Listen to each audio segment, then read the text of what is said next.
ఇది త్యాగానికి ఇక్కడ ఉన్నాడు వెంకటరెడ్డి.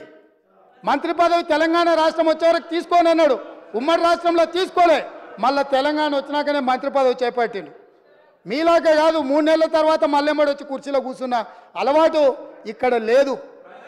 కాబట్టి మీకు అసలు మాట్లాడే అర్హత ఎక్కడిది, మీకు మాట్లాడే అర్హత ఎక్కడిది? అందుకే అదే కాదు అధ్యక్ష, గూడ అంజన మీకు అందరికీ తెలుసు. దొరేందురో దొర పీకుడేందురో అని మా గొప్ప కవి, ప్రజలలో చైతన్యం తీసుకొచ్చినాడు, గ్రామాన దళితుల గిరిజనులను చైతన్యం చేసినాడు. గూడ అంజన్న క్యాన్సర్ వచ్చి చచ్చిపోయే ముందల చివరి రోజుల్లో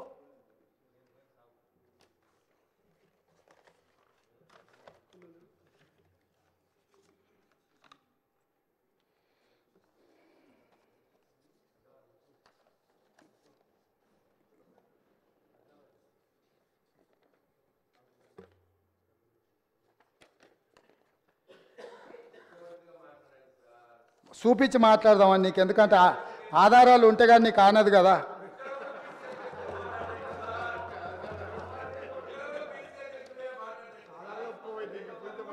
గూడ అంజన్న కన్నుమూత. ఆయన చివరి కోరిక ఏంది అధ్యక్ష? పక్షవాతంతో బాధపడుతూ ఆసుపత్రిలో చికిత్స పొందుతున్న సమయంలో ముఖ్యమంత్రి కేసీఆర్ను చూడాలనే చివరి కోరికను అంజయ్య తన కుటుంబ సభ్యులకు తెలియజేశారు.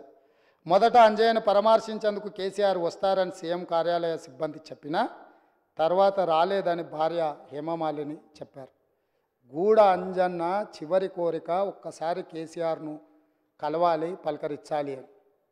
గూడ అంజన్నను పరామర్శించడానికి కూడా రాజసౌధంలో నుంచి వీళ్ళు బయటికి రాలేదు అధ్యక్ష. అంటే ఈ తెలంగాణ సమాజంలో కవులకు కళాకారులకు వీళ్ళు ఇచ్చిన గౌరవము మర్యాద గూడ అంజన్న పరిస్థితే గిట్లుంటే తెలంగాణలో పరిస్థితులు ఎట్లున్నాయో మీరు ఒక్కసారి అర్థం చేసుకోండి అధ్యక్ష.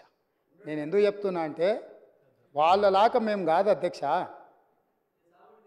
గద్దరన్న వినతి పత్రం ఇద్దామని ప్రగతి భవన్ ముందల పోయి ఎర్రటెండకు మిట్ట మధ్యాహ్నము 3 గంటలు అక్కడ నించుంట కూడా లోపలికి రానియలేదు అధ్యక్ష.